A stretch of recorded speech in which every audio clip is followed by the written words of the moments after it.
Nadie, ni siquiera los más viejos, recordaba que hubiera habido jamás un temporal como aquel.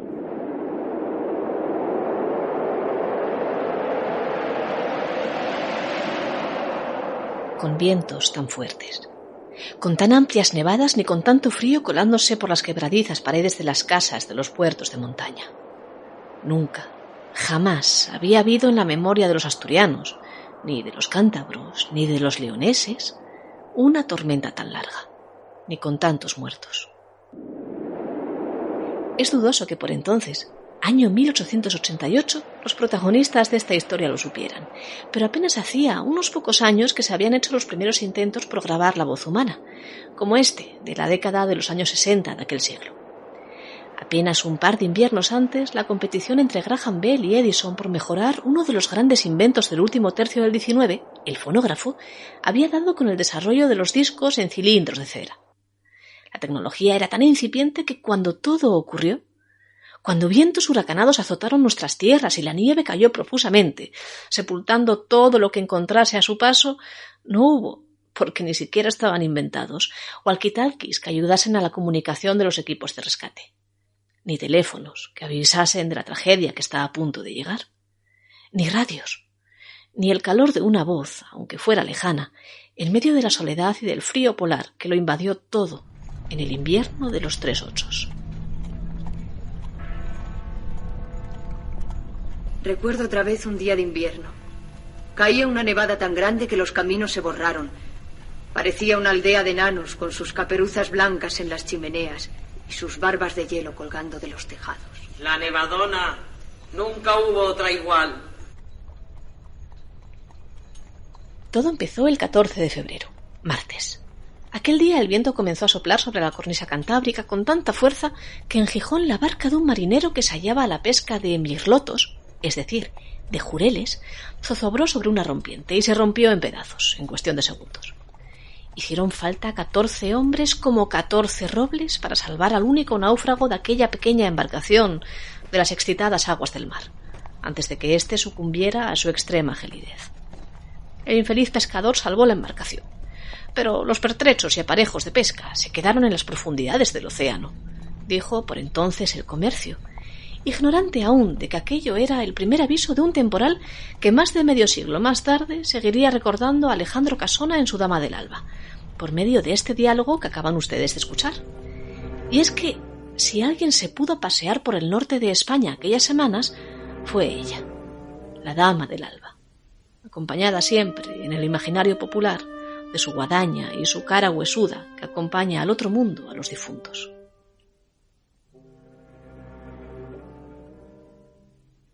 Aquel año nevó sin parar durante una semana entera y solo paró 3 días, del 20 al 23 de febrero, para helar. El 24 de febrero volvió la nieve, más intensamente si cabe, y un repentino deshielo provocado por un cambio en la dirección de los vientos gélidos hizo que en marzo se precipitase un clima más benigno, pero era solo un espejismo. En marzo volvió el temporal, y hasta los lugares con una altura más cercana al nivel del mar la capa de nieve alcanzó el medio metro, y más de 6, o incluso de 7 metros, cuentan las crónicas que se vivieron en la frontera entre Asturias y León. La historia de las nevadas de los 3 ochos se salda con decenas de muertos, al menos 30 de ellos solo en Asturias, y miles de cabezas de ganado perdidas en los puertos de montaña. Avalanchas, casas destruidas y los lobos allegándose al cementerio nuevo de Oviedo en busca de algo para comer. Pero también con no pocas historias humanas, que los periodistas de la época, en un rapto de valentía y casi de heroísmo a la hora de elaborar sus crónicas, no dudaron en contarnos. Las páginas de los periódicos de la época, desde El Comercio al Carballón, están frisadas de historias como las de Cunningham, Mills, Fernández y Pelayo, los 4 hombres que se atrevieron a pasar de León a Asturias a pie en medio del temporal. Venían de Cármenes.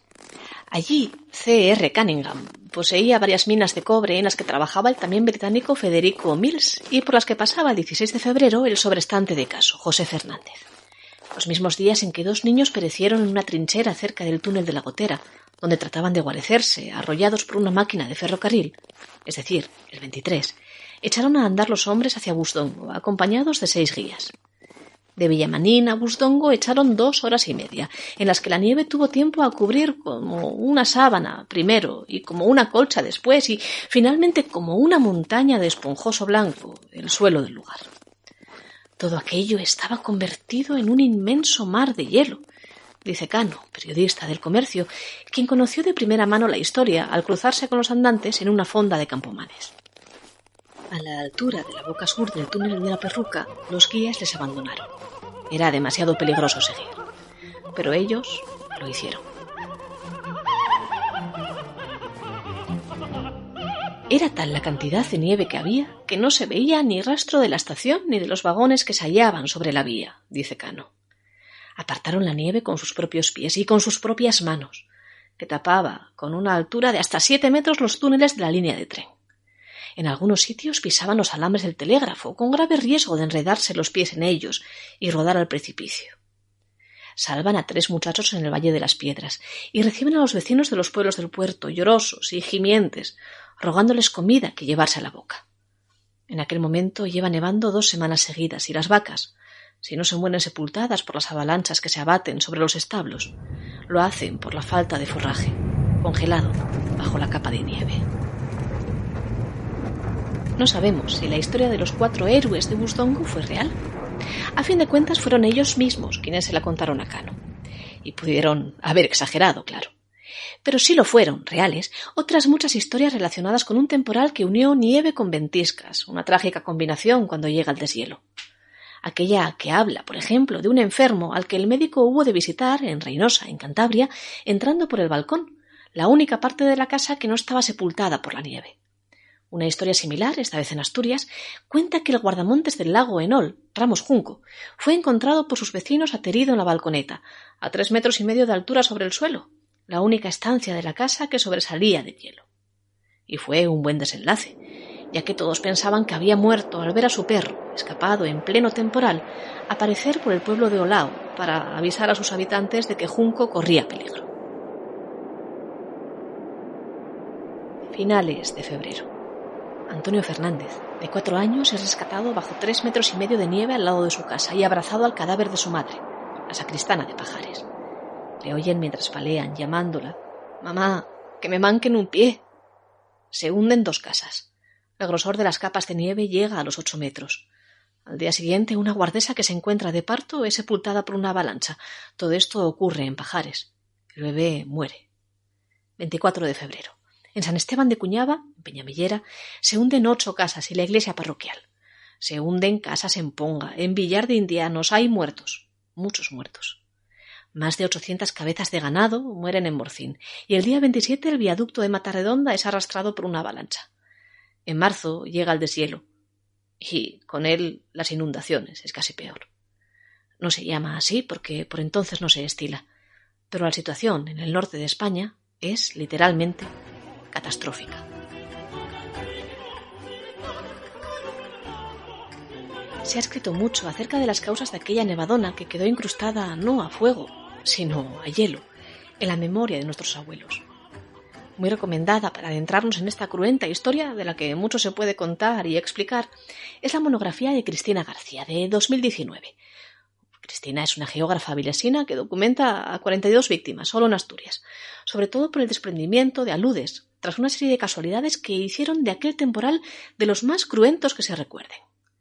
20.000 cabezas de ganado murieron, y las escenas dramáticas, como aquella que habla de las 2 semanas que estuvo Sotre sin comunicación con el resto del mundo, o los pastores de Picos que hubieron de alimentarse de la carne cruda de sus reses, muertas por el frío, se sucedieron en poco más de un mes. No había medios para el rescate y los vientos fueron fuertes. Nunca hubo otra como aquella, dijeron de la nevada de los 3 ochos, igual que nunca la ha vuelto a ver posteriormente, por más que soplen visos de tempestad de cuando en cuando sobre las montañas de nuestra cordillera cantábrica y también de toda España. Pero también entonces, como ahora, la calma acabó por suceder a la tormenta. Y es que, como dicen las viejas, nunca nun llovió que en una bocanara.